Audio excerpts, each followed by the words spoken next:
Well, it appears that we've been recording this whole time. Okay. Yeah, some serious editing. Sorry about that, folks. New equipment.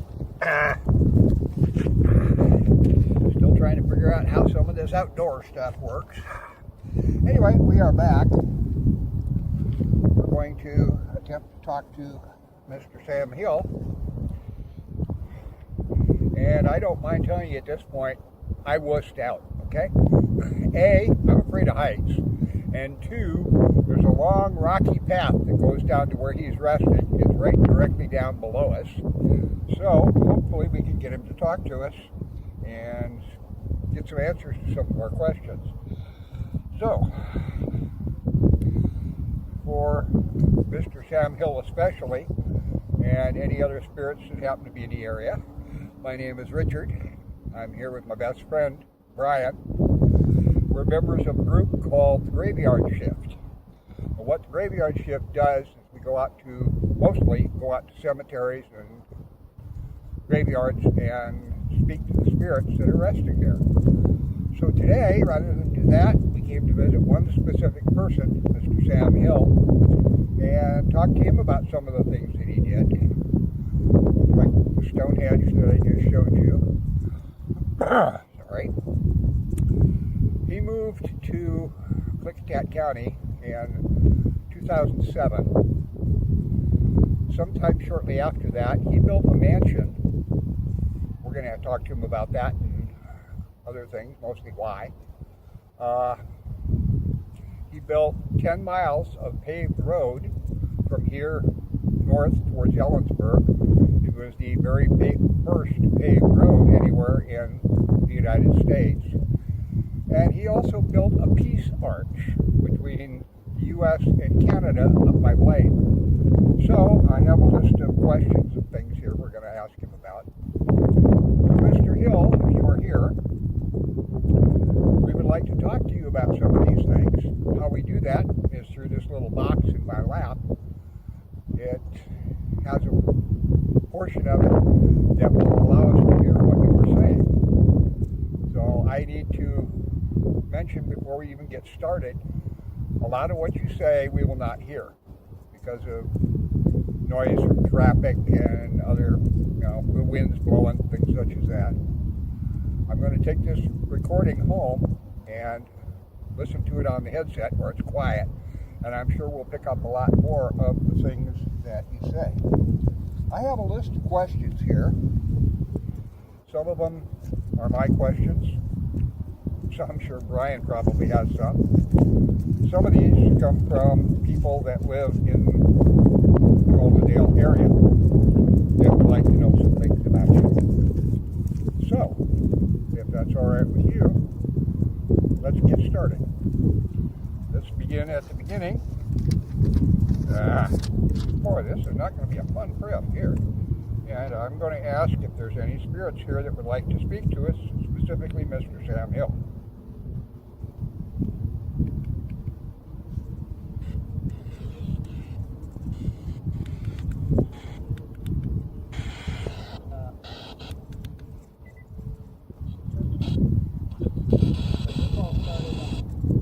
Okay, Mr. Hill, if you're here, could you tell us your name, please, just for confirmation?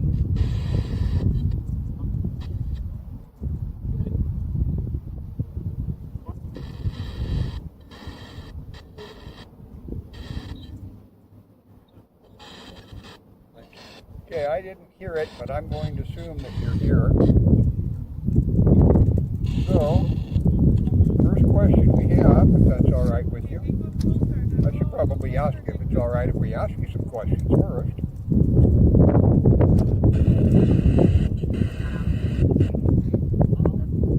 All right, okay, thank you. All right, first question we have, and this comes from one of the people that lives in Goldendale. Why did you pick the location for the Peace Arch?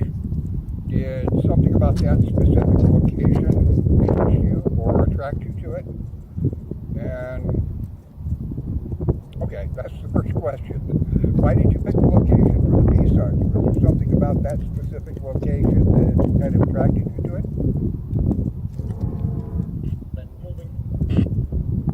You were moving?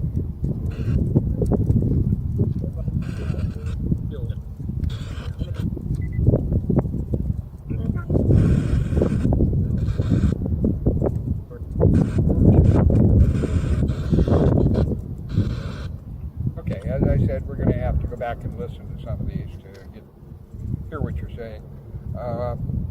This one's from me, actually. What made you choose this area out of everywhere that you could have lived? Being a world traveler, you've been all over the world. What made you choose this area to settle down in?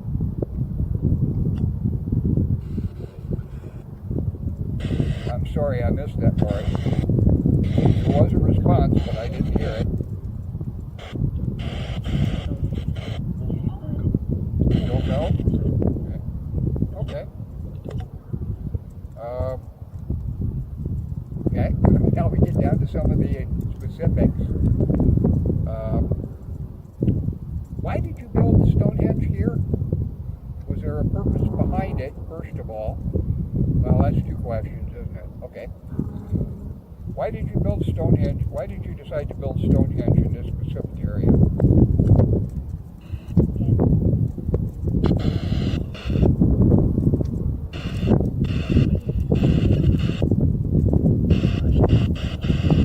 It was up high? Right? Okay. I'll accept that. Okay. The other question I have relating to Stonehenge, when you built it, did you have in mind putting up the plaques for the soldiers from World War I? Is that part of the reason why you built it?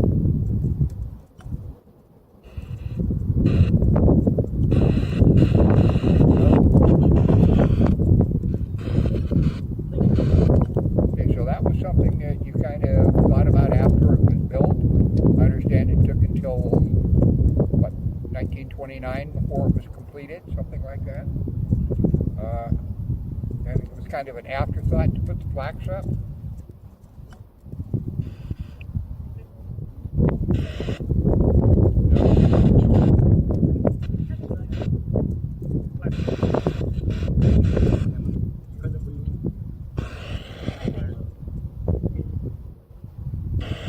Okay, once again, we're going to have to go back and listen to the recording to hear what you're saying. Okay, this comes from another one of the people that lives in the Goldendale area. It says, I understand that there was a fist fight at the railroad station between you and someone else. If that is in fact true, well, let's start there. Is that true? Did you get into a fist fight with somebody at the old railroad station? You did? Okay. And the second part of that is, pushed the wrong button. What caused the fight? Can you tell us that?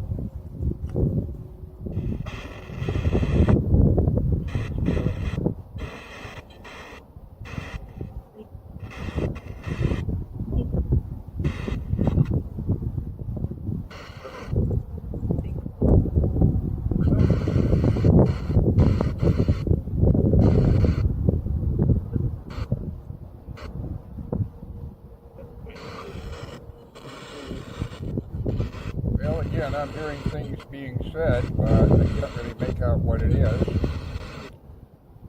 So we'll go back and listen to that.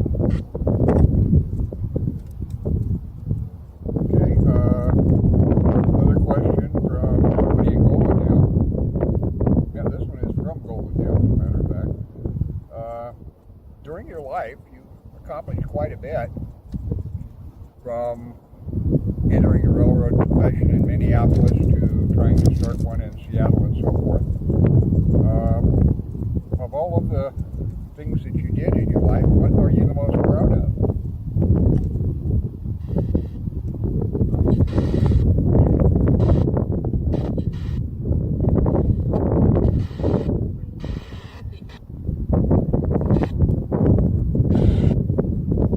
I'm going to just check this for just a minute.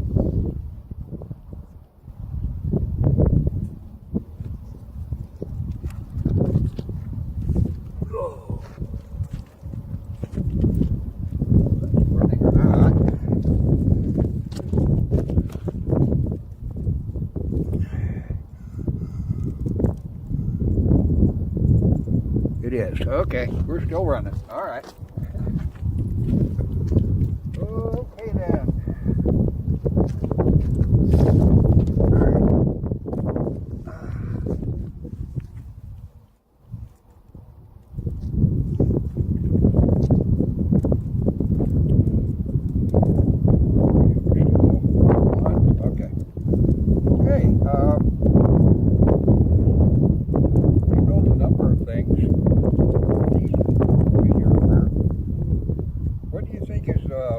significant, Stonehenge here or the Peace Arch?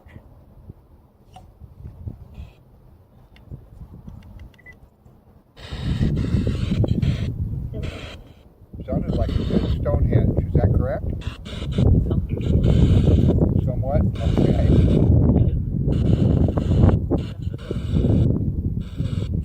Okay, and then back to the previous question. Of all the things that you've accomplished in your life, what do you consider your most significant, or what are you the most proud of?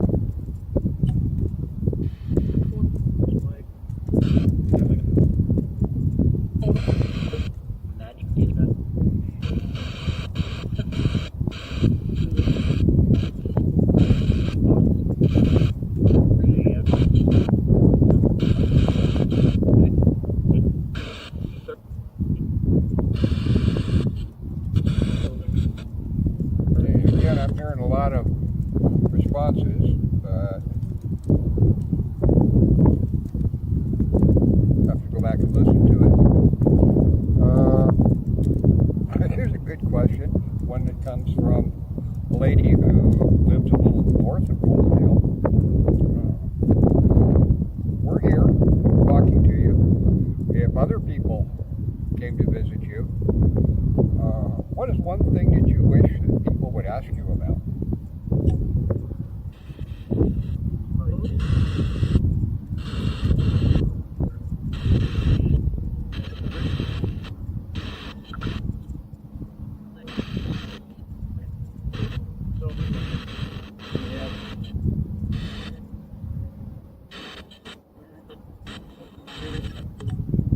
Okay, well, again, we're going to have to go back and listen to it. That's the end of those questions that people have sent in or asked us to inquire from you about. I'd like to get into a few of the specifics now, if possible. There's a bit of a difference of opinion regarding the mansion that you built. Some people say that you built that for your wife, and because of the fact that she was a bit of a socialite and liked to entertain, and when your closest neighbor is a half a day's ride away, you don't get to do that a lot. So that's the reason why she left and moved back to Minneapolis. Is that true?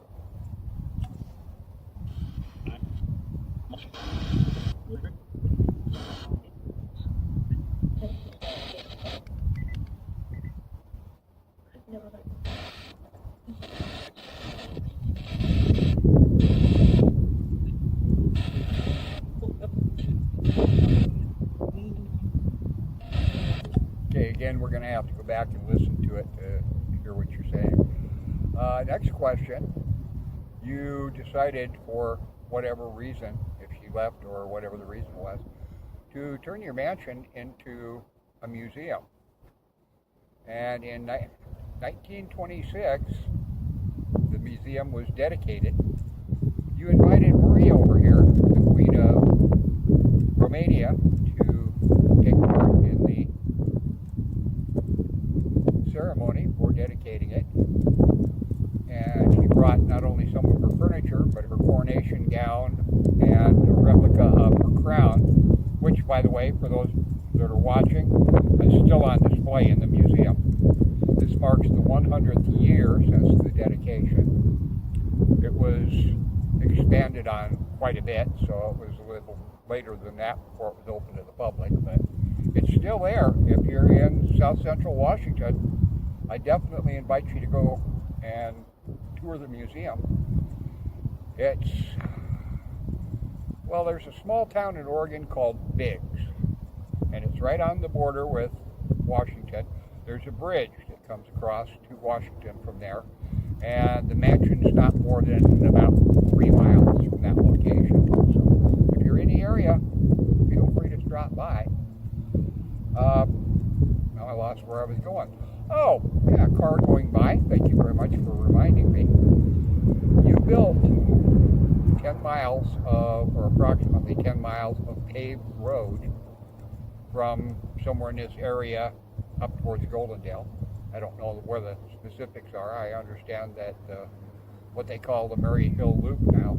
I don't know if you're aware of it, but your daughter Mary Hill became one name, Mary Hill, for everything that's around this area.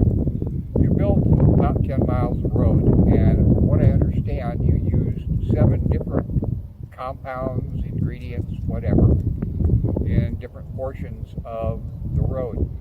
And I'm curious to know, was that just so that you could have the road tested with horses and wagons, and then the car had started to become popular, to see which compound or ingredients or whatever that you put on would be the most durable? Is that why you use those different components?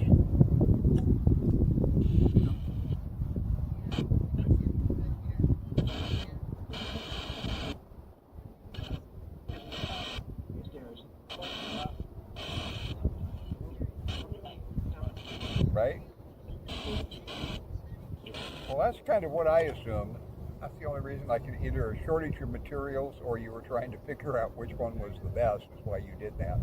That was kind of the impression that I got. So thank you for confirming that. Brian, been sitting over there taking a nap. Do you have anything that you want to ask Mr. Hill while we're here? I do. Your memorial is beneath us here. Are you truly interred beneath that memorial?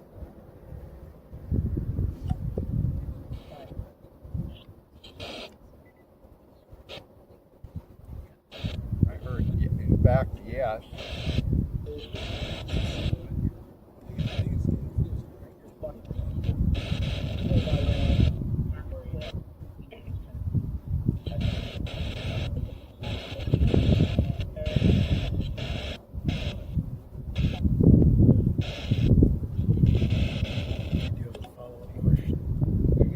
I have a follow-up question to that, Mr. Hill.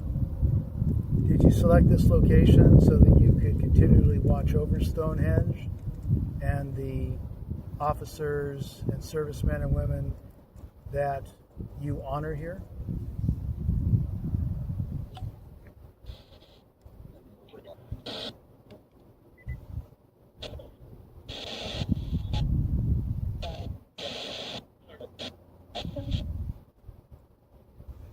Well,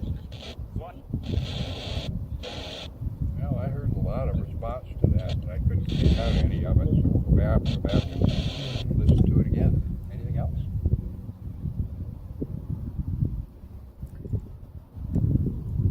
Although personal, your wealth, was this based on multiple business ventures that you had delved into, or were you fortunate enough to come into the financial situation that you did because of your family?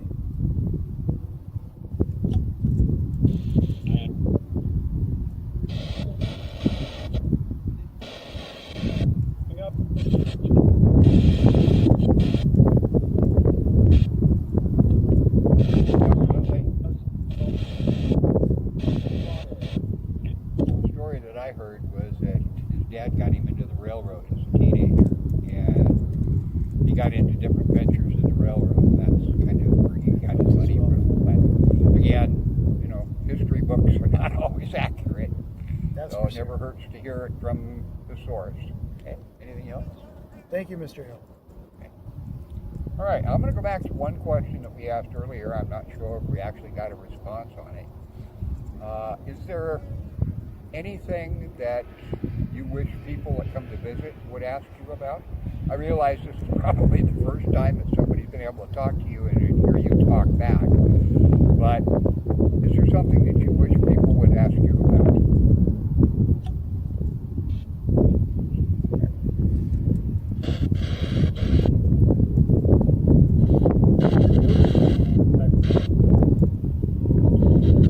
It's a living.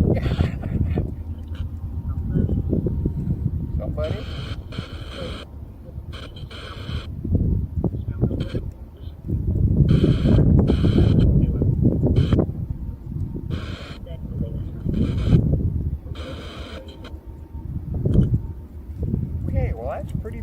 to the questions that I had. Do you have anything else, Brian? Those are the four that I wanted to ask. Pardon? Those are the four that I wanted to ask. Okay. All right, Mr. Hill, we would like to thank you very much for talking to us today. And now we get to the final question. If at some future date we have the opportunity and the time to... Thank you. One more. No. Okay, one more. Thank you. If at some future date we have the opportunity to come back and speak with you again, would that be all right with you if we did that?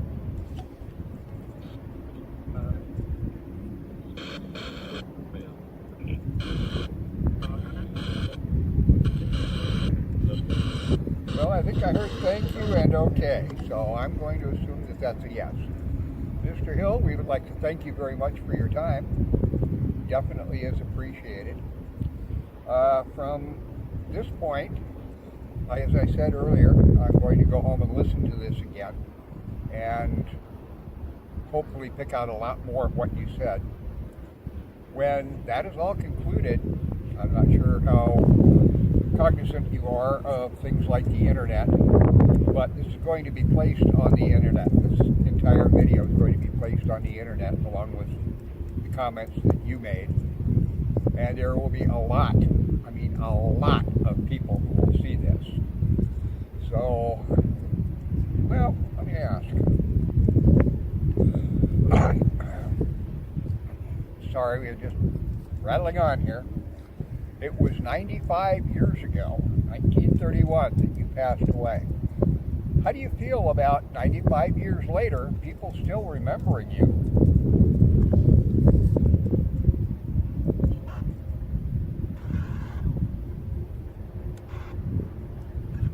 Well, almost got there.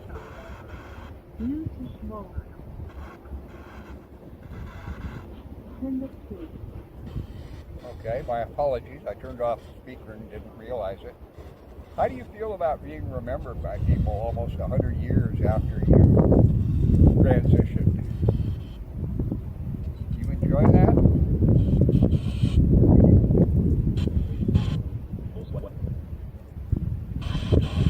Sounded like an oh yes.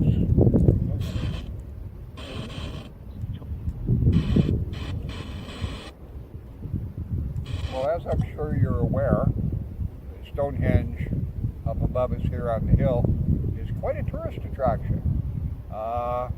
Would you prefer it if more people actually came to visit you in addition to the monument above you?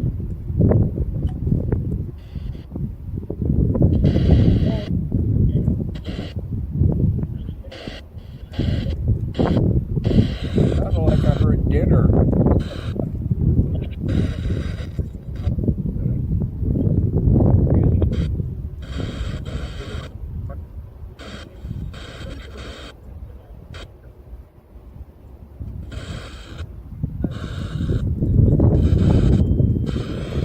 Okay, well, once again, Mr. Hill, thank you for your time. And we're going to get out of here now. But we will probably, at some future date, come back and visit with you again.